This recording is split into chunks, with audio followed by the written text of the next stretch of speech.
Baik, yang pertama kita akan membahas tentang pengertian lahan. Lahan menurut sebagian para ulama fikih yaitu lapisan permukaan bumi yang menunjukkan keadaan suatu tempat yang diberikan langsung oleh Allah Subhanahu wa taala, dalam artian kita hanya tinggal menerima dan memanfaatkannya.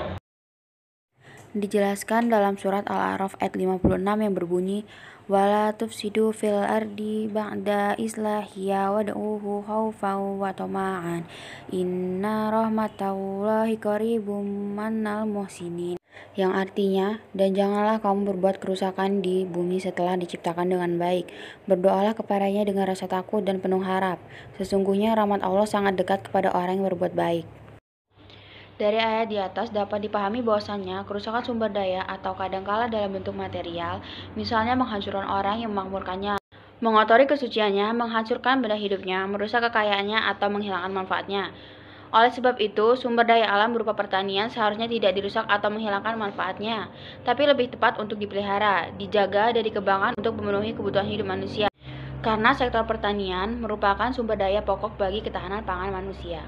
Selanjutnya yaitu faktor penyebab peralihan lahan.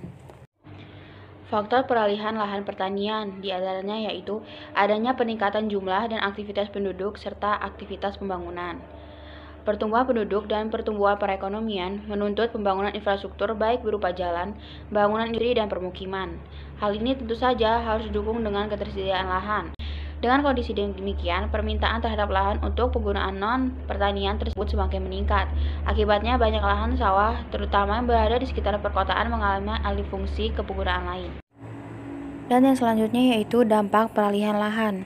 Peralihan lahan pertanian tidak menguntungkan bagi pertumbuhan sektor pertanian karena dapat menurunkan kapital produksi dan daya serap tenaga kerja yang selanjutnya berdampak pada penurunan produksi pangan. Hal inilah juga yang menghambat program pemerintah dalam mencukupi kebutuhan pangan bagi negara atau swasembada pangan dan pendapatan per kapita keluarga tani. Karena seperti yang dapat kita ketahui bahwa semakin luas pertanian semakin dapat mencapai swasembada.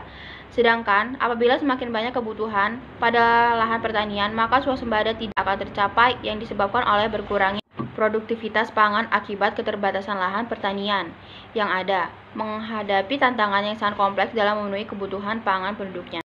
Selanjutnya yang terakhir adalah seberapa pentingkah ketahanan pangan bagi ekonomi nasional.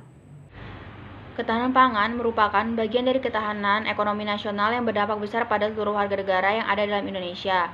Dalam hal ketahanan pangan, bukan hanya sebatas pada sesuatu yang dianggap mudah dan memiliki pengaruh besar terhadap pertahanan keamanan.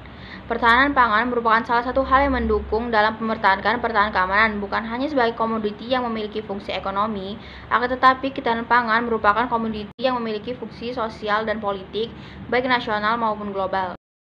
Itulah penjelasan mengenai dampak peralihan tanah pertanian menjadi tanah industri. Semoga bermanfaat bagi teman-teman. Sekian dan terima kasih. Wassalamualaikum warahmatullahi wabarakatuh.